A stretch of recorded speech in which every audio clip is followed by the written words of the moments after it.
नमस्कार, आप देख रहे हैं आज तक। आपके साथ मैं हूं सईद अंसारी। स्वागत है आपका। रात के 10 बज रहे हैं आज तक पर आप देख रहे हैं दस्तक, जहां आज उस राजनीतिक और सामाजिक सोच पर आपको दस्तक देनी है जो रहते भारत में है, हिंदुस्तान में है, लेकिन सोच अफगानिस्तान के माहौल जैसी रखते हैं। हमारे देश में आजादी के 74 साल बाद भी कायम उस सोच पर हमें दस्तक देनी है जहां लोकतंत्र के नाम पर भीड़ तंत्र को हावी होने दिया जाता है। जिसकी लाठी होती है वो अपने हिसाब से कानून चलाने लगता है। 4 राज्यों की कहानियों की आज शुरुआत होगी, जहां मध्य प्रदेश में धर्म के नाम पर भीड़ पर अपना कानून चलाने का आरोप लगा। कानपुर में भीड़ खुद इंसाफ के लिए पीटती है। महाराष्ट्र के चंद्रपुर में भीड़ खुद को अदालत और पुलिस समझने लगती है। और राजस्थान के अलवर में सिर्फ घूंघट ना करने के विवाद पर पत्नी से लड़ाई में पति अपनी बेटी को मार डालता है। सामाजिक मनोविज्ञान और व्यक्तित्व विज्ञान की एक स्टडी में यह बात सामने आई है कि लोगों की तार्किक शक्ति के साथ सोचने की क्षमता उस समय कमजोर हो जाती है जब राजनीतिक सामाजिक सोच के विपरीत बातें होती हैं। और क्या इसीलिए मध्य प्रदेश के इंदौर में दावा है कि धर्म के नाम पर एक चूड़ी वाले को पीट दिया जाता है और फिर राजनेता भी भीड़ की पिटाई को कमजोर मुद्दा बताकर पिटने वाले को ही खटगरे में खड़ा करने लगते हैं। अफगानिस्तान से 5,582 किलोमीटर दूर जगह मध्य प्रदेश का इंदौर। सवाल है, क्या जिसकी लाठी उसका कानून? अगली बार सोचना चाहिए कि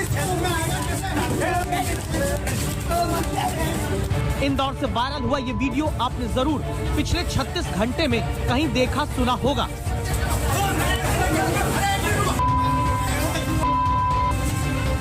जिसमें एक शख्स हाथ जोड़े जमीन पर भीड़ के सामने बैठा दिखता है।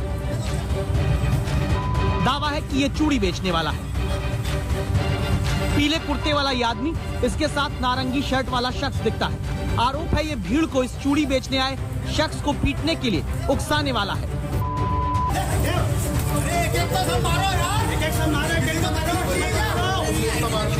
करीब 2 मिनट 30 सेकंड के इस वीडियो में चूड़ी बेचने आए शख्स को पकड़कर झुंड बनाकर भीड़ पीटती है, घसीटती है। इंदौर के गोविंद नगर इलाके में पीटने वाले शख्स का आरोप है कि उसको पीटने की वजह उसका धर्म है। कि तुम कौन हो, मुसलमान हो, कौन हो? हमने कहा हम सब मुसलमान हैं। बस जैसे नाम बताया वैसे सर और ज्यादा मारने लगे। फिर 400 लोग को और बुला लिया और सर मारने लगे। इंदौर अपने स्वास्थ्य सेवा, संस्कृति और स्वच्छता के लिए मशहूर है, लेकिन उसी इंदौर में पहले चूड़ी बेचने आए शख्स का बैग खाली करा के उसे लुटवाया जाता है। बेटी मेरे सब आ जाओ, ले जाओ, जिसके नाम का है जो। आज के बाद ये कभी अपने क्षेत्र में आना नहीं चाहिए। हमारे क्षेत्र में आना मत पड़ा कुछ जीवन में, किसी भी हिंदू क्षेत्र में मत जाना। अगली बार सोचना चाहिए किस क्षेत्र में आएगा। और फिर वायरल वीडियो के मुताबिक कुछ ही देर में पीले कुर्ते वाला शख्स और फिर नारंगी वाला, बाद में भीड़ इस चूड़ी वाले को पीट देती है। इंदौर में चूड़ी वाले का दावा है कि धर्म के नाम पर भीड़ तंत्र बनाकर पीट दिया गया। और भोपाल में गृह मंत्री नरोत्तम मिश्रा, चिकित्सा शिक्षा मंत्री विश्वास सारंग की दलील अलग आती है। चूड़ी बेचने का काम वो व्यक्ति अपनी नाम छुपाकर, जाति छुपाकर, वल्दियत छुपाकर, धर्म छुपाकर कर रहा था। जो प्रशासन ने मुझे जानकारी दी, बेटी को चूड़ी पहनाते, हाथ पकड़ते समय कोई भ्रम की स्थिति पैदा हुई और वहां से वो नाम तलाशा गया। जब गहराई में गए, आधार कार्ड देखे तो आधार कार्ड भी 2 निकले। ऐसा बताते हैं कि वो भी अलग चीज का था। और ये बातचीत तलखी में बदलती गई और मारपीट हुई। रिएक्शन पर मत जाइए, आप एक्शन पर जाइए कि व्यक्ति ने नाम क्यों बदला। ये आंतरिक सुरक्षा से जुड़ा हुआ मामला है। मैंने और आपने तो नाम नहीं बदला अपना। क्या इल इंटेंशन था चूड़ी बेचने वाले का कि वो नाम बदल रहा है? क्यों बदला उसने नाम? दिक्कत यही आ जाती है कि हम जो रिएक्शन है उस पर बातचीत करने लगते हैं, तो जो एक्शन है उस पर जो जांच होनी है और उस पर जो कार्रवाई है वो मध्यम हो जाती है। इस देश की दिक्कत ये आ गई है कि हम रिएक्शन जो हुआ वो सही है गलत है उस पर बाद में चर्चा करिए, पर सबसे पहले जो एक्शन हुआ है उस व्यक्ति ने नाम बदलकर अपनी आइडेंटिटी क्यों छुपाई। तो अब आपको जानना बेहद जरूरी हो जाता है कि मंत्रियों के मुताबिक क्या चूड़ी वाले को किसी लड़की या महिला को चूड़ी पहनाते वक्त भ्रम की स्थिति यानी छेड़खानी के आरोप में पीटा गया? क्या ये सच है कि भीड़ ने चूड़ी वाले को अपना नाम और धर्म छिपाने पर पीटा? क्या चूड़ी वाले ने किसी गलत मकसद से अपना नाम और धर्म छिपाया था? और अगर ये दावे मंत्रियों के सच्चे नहीं तो क्या भीड़ ने माहौल को बिगाड़ते हुए सिर्फ धर्म के आधार पर एक शख्स को भीड़ बनाकर लोकतंत्र में भीड़ तंत्र को जन्म देकर पीट दिया? इस सवाल का जवाब तो 150 सेकंड के उस वायरल वीडियो को देखने से पहले ही मिल सकता था, जिसे देखकर यह समझा जा सकता है कि भीड़ आईडी कार्ड मांगने के नाम पर या फिर छेड़खानी की शिकायत पर पिटाई की बात करती है, या फिर भीड़ का मकसद सिर्फ धर्म के नाम पर पीटने का ही था। उसे देखने पर सबसे पहले पीले कुर्ते वाला मारता नजर आता है, फिर नारंगी कपड़ा पहने ये शख्स भी पीटता है, फिर कई लोग पीटते हैं। लेकिन आई कार्ड मांगने की बात वीडियो में 1 मिनट 22 सेकंड के बाद आती है, जिसमें काली शर्ट वाला शख्स कहता है,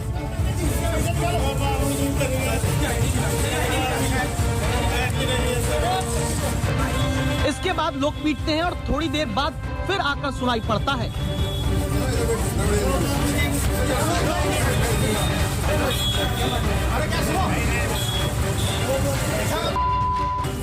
इस वीडियो को देखने पर ही ये पता लग जाता है कि आरोपी पीटने का काम पहले शुरू करते हैं और आई कार्ड बाद में मांगते हैं। तो क्या आईडी कार्ड सही ना दिखाने पर पीटने का जो दावा मंत्री कर रहे हैं उस दावे में कोई सच्चाई नहीं है?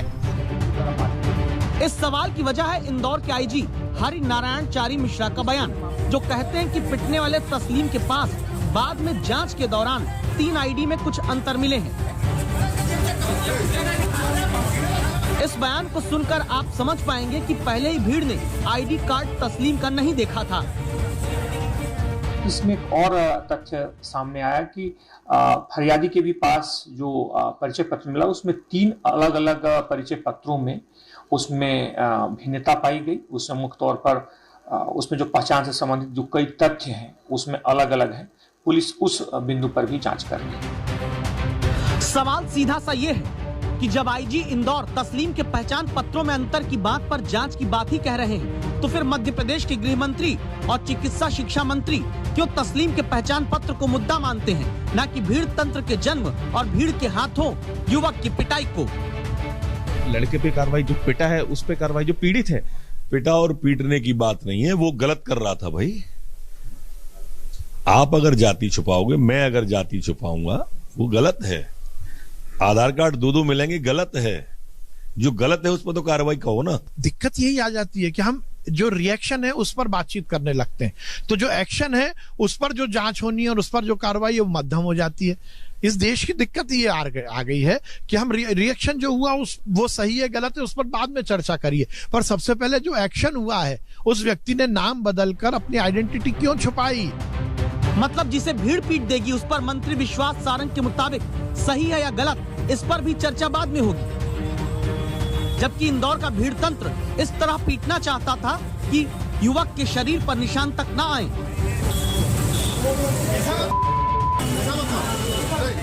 इंदौर में भीड़ तंत्र ऐसे पीटना चाहता था जिसमें पीटने वालों के चेहरे ना दिखें।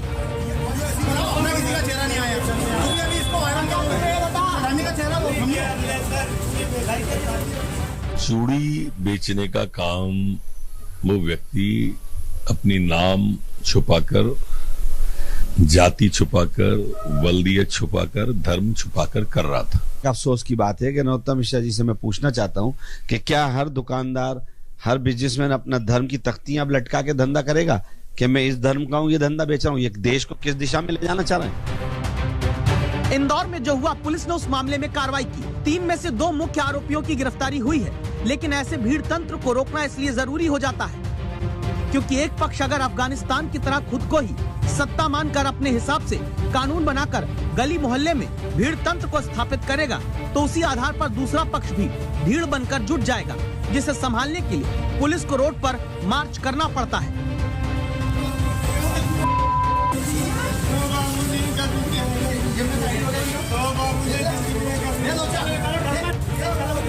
ऐसे में जितना जरूरी है भीड़ को पीटने के लिए उकसाने वालों पर कार्रवाई की जाए, जितना जरूरी है कि शहर में इसके बाद भीड़ को जुटाने वालों पर भी कार्रवाई की जाए, उतनी आवश्यकता है सरकार में अहम पदों पर बैठने वाले अपनी जिम्मेदारी समझे, न कि धर्म को राजनीति का औजार बनने की खुली छूट दे। इंदौर से धर्मेंद्र शर्मा के साथ रवीश पाल सिंह, भोपाल आज तक।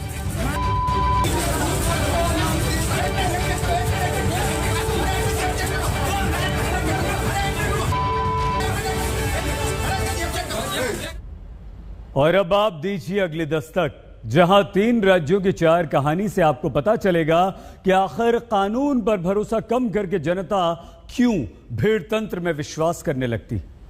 उत्तर प्रदेश, भीड़ एक युवक को पीट देती है।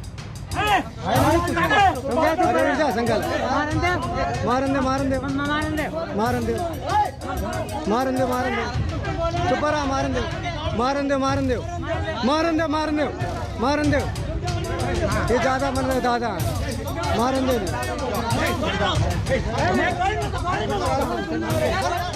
दो नंबर लगा। अरे रुक जाओ। कानपुर देहात की ये तस्वीरें हैं। भीड़ एक नशे में धुत युवक को किसी बात पर विवाद के बाद घेरती है, पीटना शुरू करती है। मारन दे चुप रहा, मारन दे। चंद्रपुर महाराष्ट्र, झाड़ फूक के आरोप में दलितों की पिटाई। हाथ बंधे हैं, बांस के खंभे से बांधकर बुजुर्ग को टांग दिया। दूसरी तस्वीर में महिला को भी रस्सी से बांध दिया है और बांस से टांग दिया। तीसरी तस्वीर, एक और बुजुर्ग महिला को बांधकर टांग दिया जाता है। चौथे बुजुर्ग को इतना पीटा कि वो बेसुध जमीन पर पड़े हैं। ये तस्वीरें महाराष्ट्र के चंद्रपुर से आती हैं, जहां 7 लोगों को भीड़ ने झाड़ फूक करने के शक में पकड़ा, फिर भीड़ खुद इंसाफ करने लगती है, पीट देती है। अमरोहा उत्तर प्रदेश, चोरी के शक में युवक की पिटाई। भैया देखो मोटर बता भैया, एक बार तो मोटर बता बताता हूँ भाई, मोटर बता। ऐसी तस्वीरें अब देश के कई राज्यों से लगातार आपके मोबाइल तक जरूर आती होंगी, जहां चोरी के आरोप में किसी को पकड़कर भीड़ खुद पुलिस और जज बन जाती है, पीटना शुरू कर देती है। यार मेरी बात सुन ले पहले, एक बार पहले मेरी बात सुन भैया, मोटर बता। अलवर राजस्थान, पत्नी के घूंघट न करने पर बेटी की हत्या। पुलिस की गिरफ्त में ये 2 शख्स बैठे हैं, जिनमें से एक ने पत्नी के हाथ से तब विवाद में बेटी को छीनकर नीचे फेंक दिया, जब सिर्फ घूंघट न करने को लेकर पत्नी से झगड़ा हुआ। घूंघट नहीं निकालने की बात को लेकर उससे झगड़ा किया कल शाम को। उस झगड़े के दौरान उसने उसकी बच्ची को एक थप्पड़ मारा, झगड़ा बढ़ गया। झगड़े बढ़ने के दौरान उसने गुस्से में अपनी बच्ची को ऊपर से फेंक दिया। इसकी वजह है समाज में अब भी रूढ़िवादी दकियानूसी मान्यताओं को शिक्षा के दम पर खत्म न कर पाना। लेकिन भीड़ के ही खुद पुलिस और जज बन जाने का कारण है राजनीति और पुलिस पर घटता भरोसा। 2020 में इंडिया टुडे के सर्वे में ही 50% लोगों ने नेताओं को देश में सबसे भ्रष्ट माना, 19% लोगों ने पुलिसकर्मियों को करप्शन खोर कहा, जबकि 12% की सोच में सबसे भ्रष्टाचारी सरकारी अधिकारी होते हैं। लोक नीति CSDS के सर्वे में ये बात पहले ही सामने आ चुकी है कि सिर्फ 5% लोग पुलिस पर भरोसा करते हैं। 4.8% लोग अपना भरोसा सरकारी अधिकारियों पर दिखाते हैं। राजनेताओं पर तो जनता का भरोसा -1.75% है।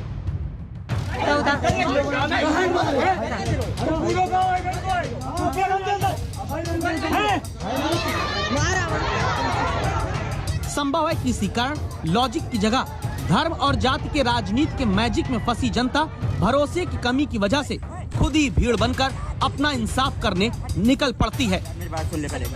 जरूरी है कि इसी भीड़ तंत्र पर दस्तक दी जाए। आज तक ब्यूरो।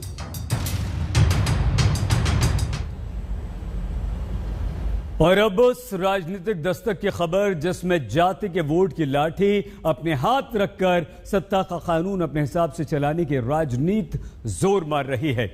आज बिहार से 10 दल आए, प्रधानमंत्री नरेंद्र मोदी से मिले, जातीय जनगणना की मांग रखी, लेकिन इसके पीछे की राजनीति क्या है आप हमारी इस रिपोर्ट में देखिए।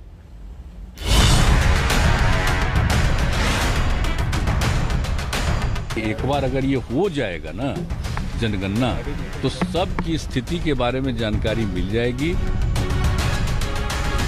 पूरे देश के जाति जनगणना के लिए जो है हम लोगों की मांग रही है प्रधानमंत्री जी से। वो स्पष्ट रूप ने कहा कि वह जातीय जनगणना हो, इसमें किसी को कोई ये नहीं है, हम लोग सब साथ हैं। 10 दलों के नेता और 40 मिनट की बैठक। मुद्दा 1, देश में जाति के आधार पर जनगणना की जाए। देश में 1931 तक जाति के आधार पर एक नागरिक की गिनती होती रही। 1941 में भी जाति पूछकर जनसंख्या गिनी गई, लेकिन डेटा पब्लिश नहीं हुआ। यानी 90 साल पुराने डेटा पर देश में जाति के आधार पर आबादी का गणित चला आ रहा है। अब राजनीति में एक दूसरे के मौजूदा विरोधी नीतीश और तेजस्वी समेत बाकी दल के नेता जब प्रधानमंत्री से मिलकर भारत में जाति के आधार पर जनता की गिनती करने की मांग करके आते हैं, तो दलील जाति पूछकर जनगणना के नतीजों के आधार पर पिछड़े वर्ग के विकास की करते हैं। एक बार अगर ये हो जाएगा ना जनगणना, तो सबकी स्थिति के बारे में जानकारी मिल जाएगी और उचित निर्णय लिया जा सकेगा। क्योंकि अभी जितनी संख्या उस हिसाब से किन्हीं को उसका लाभ नहीं मिल रहा, और फिर क्या स्थिति है उसको जानने के बाद सही मायने में उनके डेवलपमेंट के लिए, उनके हर प्रकार को उनको आगे बढ़ाने के लिए काम होगा। जो देश के गरीब हैं, जो अंतिम पैदान पे खड़ा जो व्यक्ति है, उन सबको लाभ इसका मिलेगा। नेशनल इंटरेस्ट पे अगर देश के लिए, विकास के लिए, लोगों की तरक्की के लिए अगर कोई काम होगा, तो विपक्ष तो हमेशा सत्ता पक्ष का कोरोना काल में भी सहयोग किया। क्या सच यही है कि अगर केंद्र सरकार देश में जाति आधारित आबादी की गणना करा दे, तो आंकड़ों के आधार पर पिछड़े वर्ग की सही संख्या पता चलने पर उनका विकास राजनेता नई नीतियां बनाकर करना चाहते हैं? इस सवाल के जवाब के लिए हम चुनावी राजनीति पर गहन रिसर्च करने वाली संस्था CSDS में लोक नीति के सह निदेशक संजय कुमार के पास पहुँचे। निशाना तो है वोट बैंक। कोई भी राजनीतिक दल ये नहीं कह सकती कि हम सिर्फ किसी समुदाय के लोगों के एक तरह से डेवलपमेंट के लिए बात कर रहे हैं। हाथी के दांत दिखाने वाले और खाने वाले, अगर मैं दूसरा उदाहरण दूं तो दिखाने वाले दांत ये है कि भाई हम तो एक समुदाय के लोगों के आर्थिक, राजनीतिक और सामाजिक विकास के लिए लड़ाई लड़ रहे हैं, और जब जनगणना होगी, आंकड़े सामने आएंगे, तो सरकार पर यह दबाव डाला जाएगा कि जो तमाम तरह की नीतियां हैं इनके लिए इस तरह से निर्धारित की जाएं जिससे समुदाय के लोगों का सामाजिक, आर्थिक और राजनीतिक विकास हो। लेकिन निशाना कहीं और है। इससे राजनीतिक ध्रुवीकरण होगा, ये पार्टियां ओबीसी वोट्स को मोबिलाइज करने में सक्सेसफुल होंगी। इस बात को समझने के लिए याद करिए 90 का वो दशक जब मंडल कमीशन ने पिछड़े वर्ग को आरक्षण दिया। ये वो वक्त था जिसके बाद राज्यों में क्षेत्रीय दलों के तौर पर सबसे ज्यादा उत्तर प्रदेश और बिहार में कई क्षेत्रीय दल पिछड़े वर्ग के वोट से मजबूत होते गए। 1996 के लोकसभा चुनाव में जहां कांग्रेस को 25% ओबीसी वोट मिला, बीजेपी को 19%, वहीं क्षेत्रीय दलों को सबसे ज्यादा 49% ओबीसी कोटे के वोट हासिल हुए। 2009 तक ओबीसी वोट की स्थिति बंटवारे में देश की ऐसी ही रही, जब कांग्रेस को 24% ओबीसी वोट, बीजेपी को 22% और क्षेत्रीय दलों को 42% पिछड़ा वर्ग वोट देता रहा। लेकिन 2019 के लोकसभा चुनाव में ओबीसी वोट का गणित बदल गया, जब कांग्रेस के खाते में ओबीसी वोट 15% आया, बीजेपी के खाते में पिछड़े वर्ग के मतदाता रॉकेट की तरह छलांग लगाकर 44% हो गए, और समाजवादी पार्टी आरजेडी समेत ओबीसी वोट के अब तक के मुख्य प्राप्तकर्ता रहे क्षेत्रीय दलों के खाते में देश में सिर्फ 27% वोटर आए। तो क्या इसी कारण नीतीश, तेजस्वी समेत उत्तर प्रदेश में समाजवादी पार्टी और दूसरे राज्यों के दल जाति के आधार पर जनगणना की मांग करके ओबीसी आबादी की ताकत का सही गणित जानना चाहते हैं, ताकि केंद्र सरकार की नौकरियों और शिक्षण संस्थाओं में ओबीसी कोटे में बदलाव के लिए सरकार पर दबाव बनाने का मुद्दा मिल जाए और बीजेपी को शिफ्ट होते पिछड़े वर्ग के वोट को वापस मोबिलाइज किया जा सके? निश्चित रूप से फायदा ऐसा दिखाई पड़ता है कि ये जिन पार्टियों का आपने जिक्र किया, जिन लीडरों का आपने जिक्र किया, इन सब का जनाधार एक core support base OBC vote bank है। ओबीसी के लोग इन पार्टियों के लिए जबरदस्त वोट करते रहे हैं। तो जैसे ही इनकी संख्या सामने आएगी, इसके इर्द गिर्द राजनीति शुरू हो जाएगी। तो जनगणना जब होगी, जब ये आंकड़े आएंगे, तो मुझे लगता है इन पार्टी के नेता इस बात की पुरजोर कोशिश करेंगे कि ये जो कैप है सुप्रीम कोर्ट का कि 50% से ज़्यादा आरक्षण नहीं हो, इसी के लिए 27.5 पर फिक्स किया गया है, इसके इर्द गिर्द राजनीति होगी और इन पार्टियों को फायदा होने की गुंजाइश दिखाई पड़ती है। केंद्र सरकार अब तक कई बार जातीय जनगणना की किसी भी तैयारी से साफ इनकार कर चुकी है और बीजेपी को चुनौती देने के लिए क्षेत्रीय दलों के पास फिलहाल जात के नाम पर जनता की गिनती की मांग ही सबसे बड़ा मुद्दा है। जितेंद्र बहादुर सिंह के साथ आशुतोष मिश्रा, दिल्ली आज तक। काबुल एयरपोर्ट पर फंसे हजारों लोगों का 8 दिन बाद क्या होगा? दस्तक की शो के अगले हिस्से में तालिबान के खिलाफ हम दस्तक देंगे। स्वागत एक बार फिर से आपका दस्तक में। क्या 31 अगस्त के बाद तालिबान और अमेरिका के दोस्तों में नए सिरे से लड़ाई होने जा रही है? इस सवाल का कारण है तालिबान की ताजा धमकी। आप जानते हैं कि अमेरिका समेत नेटो के सदस्य देश काबुल से अपने अपने नागरिकों और सैनिकों को निकाल रहे हैं। अमेरिका साफ कह चुका है कि वो 31 अगस्त तक अफगानिस्तान से चला जाएगा, लेकिन इस बीच तालिबान ने अमेरिका और नेटो देशों को 31 अगस्त तक अफगानिस्तान छोड़ देने की धमकी दे डाली है।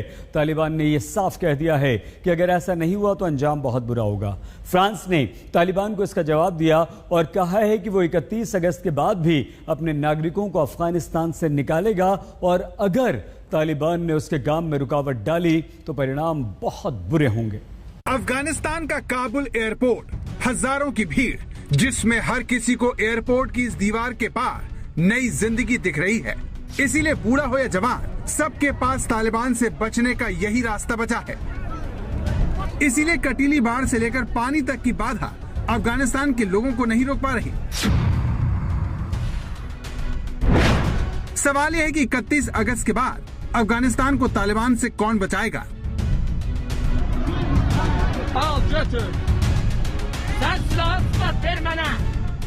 काबुल एयरपोर्ट की दूसरी तस्वीर देखिए, जिसमें एयरपोर्ट की दीवार पर एक अमेरिकी सैनिक खड़ा है। उसके सामने ये वो भीड़ है जो एक पल भी काबुल में रुकना नहीं चाहती। अचानक ये विदेशी सैनिक भीड़ से एक बच्ची को गोदी में उठाता है और उसे अपने साथी को थमा देता है।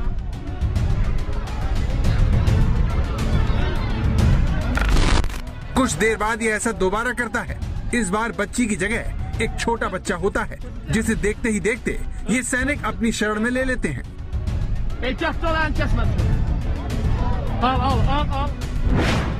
सवाल यह है कि 31 अगस्त के बाद अफगानिस्तान के लोग तालिबान से दूर कैसे जाएंगे?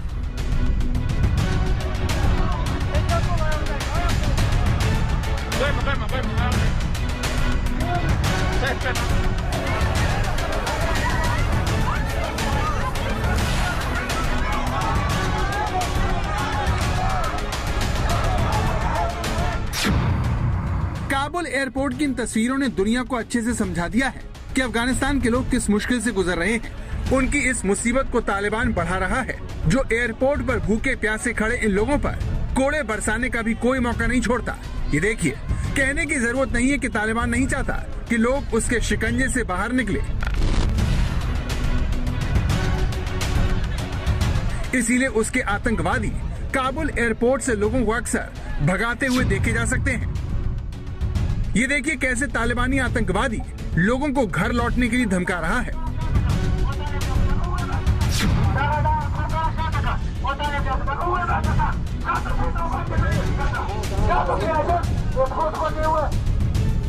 काबुल एयरपोर्ट पर तालिबान के आतंकवादी बंदूक की बट, डंडा और बेल्ट से लोगों को मारकर भगा रहे हैं। बाकायदा तालिबानी दहशतगर्द लाउड स्पीकर से लोगों को घर लौटने की चेतावनी दे रहे हैं।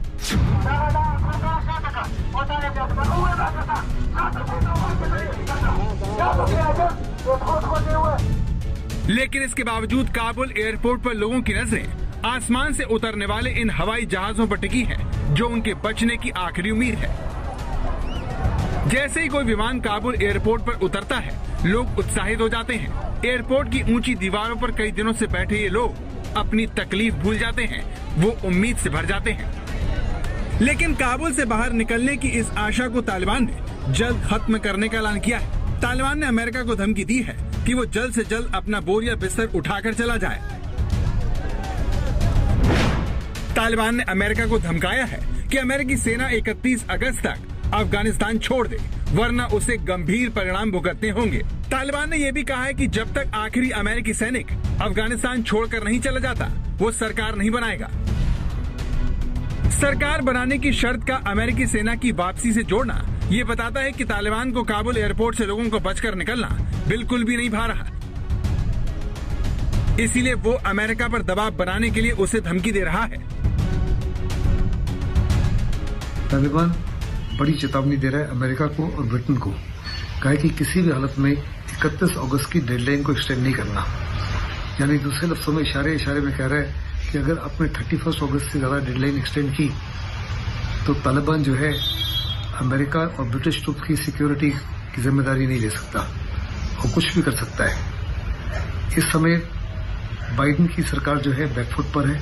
तालिबान चाहता है कि 31 अगस्त तक उसकी सरकार अफगानिस्तान में बन जानी चाहिए। इसलिए वो बार बार अमेरिका को कह रहा है कि वो 31 अगस्त की तारीख पे अमल करे और उससे ज्यादा रहने की सोचे ना। और आज जब पूरे काबुल के ऊपर तालिबान के पूरा कंट्रोल हो चुका है, तालिबान को लगता है कि 31 अगस्त तक वो सरकार बनाने में कामयाब हो जाएंगे। 31 अगस्त को अफगानिस्तान से अमेरिकी फौज की वापसी की डेडलाइन जुड़ी है, जिसे आगे बढ़ाने को लेकर जो बाइडेन भी तैयार नहीं है। Last week has been heartbreaking. We've seen gut-wrenching images of panicked people acting out of sheer desperation. You know, it's completely understandable.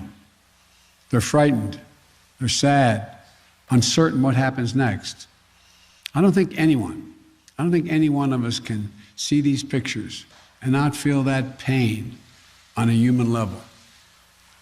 Now we have a mission to complete in Afghanistan. It's an incredibly difficult and dangerous operation for our military. We have almost 6,000 of America's finest fighting men and women at the Kabul airport. America के जल्द से जल्द अफगानिस्तान छोड़ने की एक बड़ी वजह Kabul airport पर लोगों की ये पीड़ा है, जिसमें अफगानिस्तान के ये लोग अमेरिकी सेना और तालिबान के आतंकवादियों के बीच सैंडविच बन गए हैं। काबुल में तालिबान इन लोगों को भगाने और डराने के लिए दिन रात हवाई फायरिंग करता रहता है, जैसे ये तस्वीर देखिए।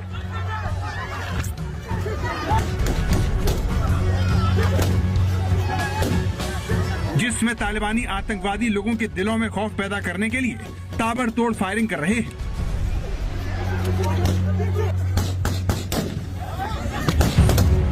तालिबान की यह हरकत लोगों को इतना परेशान कर देती है कि वो एयरपोर्ट के अंदर घुसने के लिए जी जान से जुट जाते हैं, लेकिन इसका भी कोई फायदा नहीं होता, क्योंकि रनवे के करीब जाने पर अमेरिकी सेना उन्हें खदेड़ देती है।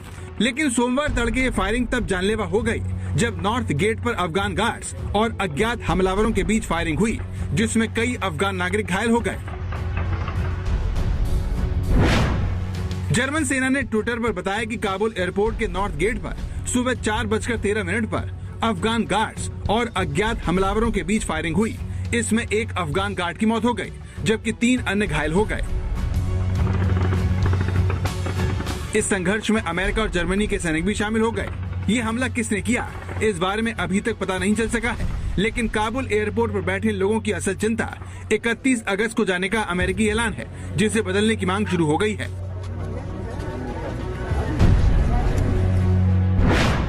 ब्रिटिश प्रधानमंत्री बोरिस जॉनसन ने G7 देशों की आपात बैठक बुलाने की बात कही है। माना जा रहा है कि बोरिस जॉनसन अमेरिकी राष्ट्रपति जो बाइडेन से 31 अगस्त के बाद भी अफगानिस्तान में सेना को रोकने के लिए कहेंगे, ताकि लोगों को काबुल एयरपोर्ट से निकालने के लिए और समय मिल सके। अमेरिका के जाते ही काबुल एयरपोर्ट पर तालिबान का कब्जा हो जाएगा। ऐसा होते ही जो तालिबान अभी हवाई फायरिंग कर रहा है, वो लोगों के सीने में गोली उतारने से नहीं झुकेगा। यही बात सारी दुनिया को खाई जा रही है। आज तक ब्यूरो। तालिबान की धमकी और काबुल एयरपोर्ट पर लोगों की लाचारी आपने देख ली, लेकिन यहां सवाल ये उठता है कि आखिर अमेरिका को अफगानिस्तान से निकलने की इतनी जल्दी क्या है, जबकि ब्रिटेन और फ्रांस जैसे देश बार बार ये कह रहे हैं कि डेडलाइन को आगे बढ़ाया जाना चाहिए। तो इस सवाल का जवाब अमेरिकी राष्ट्रपति जो बाइडेन का डर है।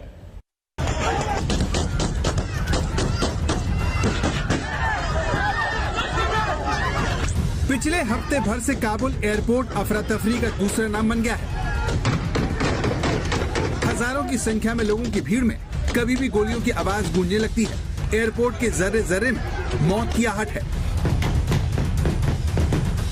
काबुल एयरपोर्ट के अंदर अमेरिका और नाटो देशों की सेनाएं हैं, तो बाहर तालिबान के आतंकवादी घूमते हैं। लेकिन सवाल यह है कि अमेरिका आखिर क्यों 31 अगस्त तक अफगानिस्तान से चला जाना चाहता है? इस सवाल का जवाब बहुत चौंकाने वाला है। दरअसल अमेरिका को तालिबान से ज्यादा ISIS के नाम के आतंकवादी संगठन से खतरा है, जो एयरपोर्ट के बाहर मची इस तबाही का फायदा उठाकर कभी भी बड़े हमले को अंजाम दे सकता है। But we're under no illusions about the threat. I said on Friday, ISIS-K is a sworn enemy of the Taliban, and they have a history of fighting one another. But every day we have troops on the ground. These troops and innocent civilians at the airport face the risk of attack from ISIS-K from a distance, even though we're moving back the perimeter significantly.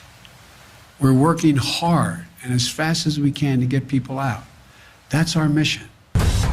Baghdadi की मौत के बाद ISIS खत्म नहीं हुआ है। वो America को नुकसान पहुंचाने के लिए अफगानिस्तान में कदम रख चुका है।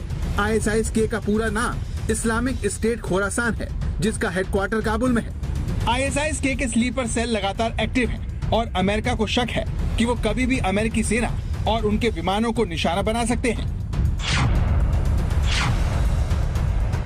इसी बात ने अमेरिका को चिंता में डाल दिया है, जिसके अब भी हजारों सैनिक अफगानिस्तान में फंसे हुए हैं। आज तक ब्यूरो।